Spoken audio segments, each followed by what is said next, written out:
আমার এখানে অনেক ফল ফলাদির গাছ আছে।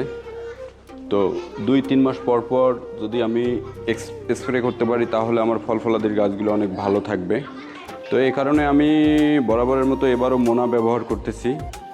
মোনা এক ধরনের অ্যান্টিবায়োটিক, জেনেটিকার অনেক ভালো ওষুধ। তারপরে ট্রাপও ভালো। ট্রাপ দেখা যাচ্ছে যে nature and care agro product limited, নেচারের ট্রাক, এটা হলো কীটনাশক ব্যবহার করতেছি ট্রাকের। এটা অনেক ভালো কাজ করে। মোনাটা 100 গ্রাম নিয়েছি, 100 গ্রাম 3 গ্রাম পানিতে ব্যবহার করা যাবে। আমি আজকে 1 গ্রাম পানি দিব। তো এখন আমি এটা প্রস্তুত করব। প্রথমে আমি ওষুধটাকে, আমার যে ওষুধটা নিয়ে আসা হয়েছিল সেই ওষুধটা 100 গ্রাম বোতলে নিয়ে আসা হয়েছে। আমি পানি নিব, 1 লিটার পানির মতো নিব। 1 লিটার পানিতে আমি এই 100 গ্রাম ওষুধ আমার মোনা এবং স্ট্রাপ, মোনাটা হলো অ্যান্টিবায়োটিক এক ধরনের আর স্ট্রাপটা হলো কীটনাশক। তো এই 100 গ্রামে 3 গ্রাম পানি করা যাবে। আমি 3 গ্রাম পানি করব না, আমি 1 গ্রাম পানি করব। এখন আমি এটা 1 গ্রাম পানির জন্য যতটুকু ওষুধ নেওয়া লাগে আমি ততটুকুই নিচ্ছি, কারণ 3 গ্রাম পানি তো ব্যবহার করব না, আমি করব 1 গ্রাম পানি। জেনেটিকের প্রোডাক্ট অনেক ভালো মোনা। এখন আমার তো এখানে মাপার কোনো উপায় নাই, আমাকে আইডিয়া করেই ঢালতে হবে। তাহলে আমার যেহেতু 100 গ্রাম, আমাকে 30 গ্রামের মতো নিতে হবে। 30 গ্রামের মতো, হ্যাঁ, আর একটু দিলে ভালো হবে। আর একটু দিলাম। এটা কমপ্লিট, মোনা নেওয়া কমপ্লিট। আবার সুন্দরভাবে এটা লাগায় রাখবো, কারণ দ্বিতীয়বার ব্যবহার করার সময় যেন ওষুধটা আমি ঠিক পাই।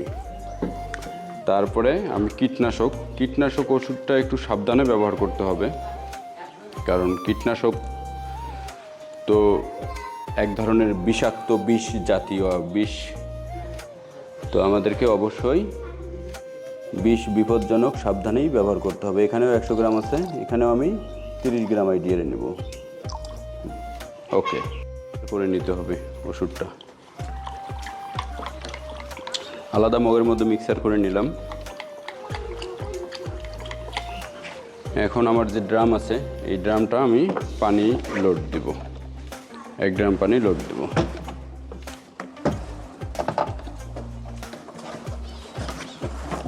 বেশ কিছুদিন ধরে পড়ে থাকার কারণে অনেকটা ময়লা জমে গেছে।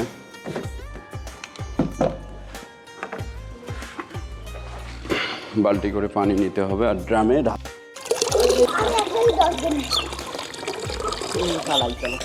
পানি ভরাইতে হবে। প্রথমে পানি ভরাই নিয়ে তারপর আমার যে মিশ্রণ করা ওষুধটা আছে আমার মগের মধ্যে, সেইটা এখানে ঢালতে হবে। মোটামুটি আমার 1 গ্রাম পানি হয়ে গেছে, পানি আর লাগবে না। মিশ্রিত যে ওষুধটা আছে আমি আর একটু করব, মিশ্রণটা একটু করলাম। ওষুধটা আমি ড্রামে দেব।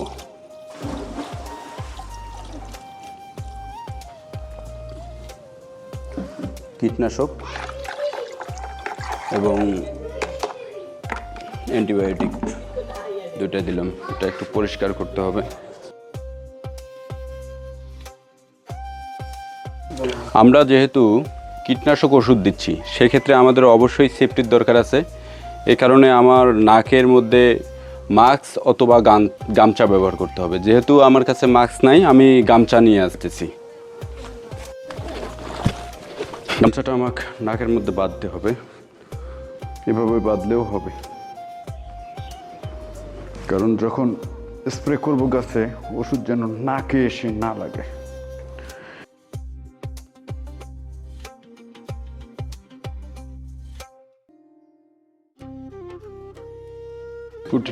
প্রতিটা গাছে স্প্রে করতে হবে। আমি ওই দিক থেকে শুরু করব, লাস্ট মাথায় যাব, লাস্ট মাথা থেকে ওষুধ দেওয়া শুরু করব।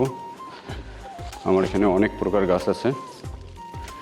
এখানে বেগুনের গাছ আছে, পেঁপের গাছ আছে, আমের গাছ আছে, লেচুর গাছ আছে, মরিচের গাছ আছে, কমলা, আপেলের গাছ আছে। সব গাছে স্প্রে করব আজকে। সুপারির গাছ তো আছেই, এটা তো কম্পালসারি।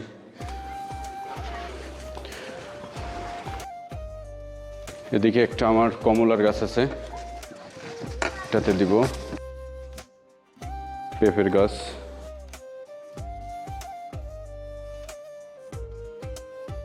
পেঁপের গাছ লাল হয়ে গেছে, ওষুধ আরো তাড়াতাড়ি দেওয়ার প্রয়োজন ছিল, সেটা দেওয়া হয় নাই।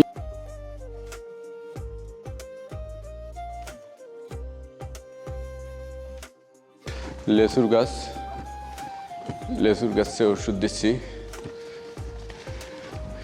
এবার লেসুর ফুল আসছিল কিন্তু লেসু আটকায় নাই। ইনশাল্লাহ আগামীবার লেসু পাওয়া যাবে এখান থেকে।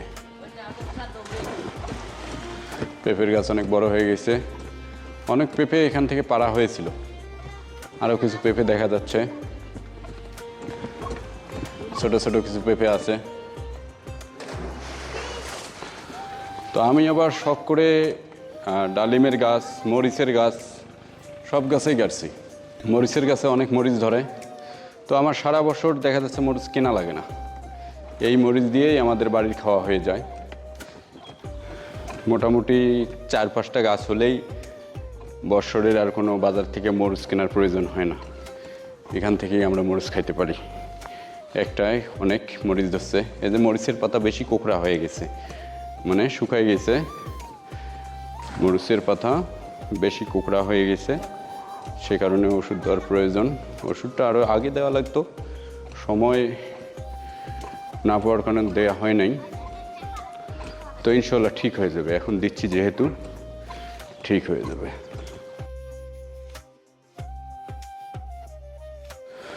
পেঁপের গাছ অনেক ফুল চলে আসছে, তো যদিও বা আমরা জানি এরকম গাছগুলা পুরুষ গাছ হয়ে থাকে, তারপরেও অনেক সময় ফল আসে, এ কারণে সেই আশায় আমি এটাতে ওষুধ দিচ্ছি।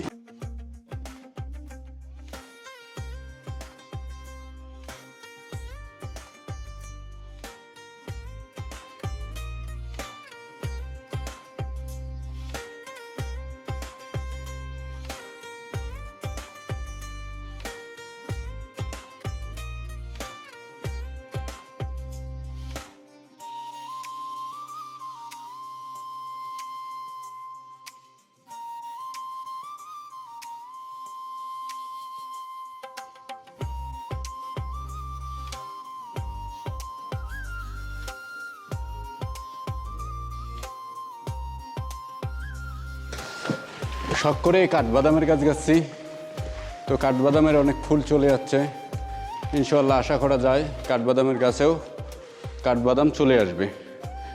তো আমারও স্প্রে করা শেষ, কাঠবাদামের গাছ থেকে স্প্রে শেষ। ব্রিজের সামনে ঝাউ গাছ আছে, এ দুটাই দিলে একবারে আমার স্প্রে আজকের মানে কমপ্লিট। নেক্সট আবার 2-3 মাস পরে আবার একটা স্প্রে দিব, তাহলে আমার গাছ সুস্থ সবল থাকবে, কোনো পোকামাকড় আসবে না, কোনো রোগ জীবাণু আসবে না। ধন্যবাদ সবাইকে।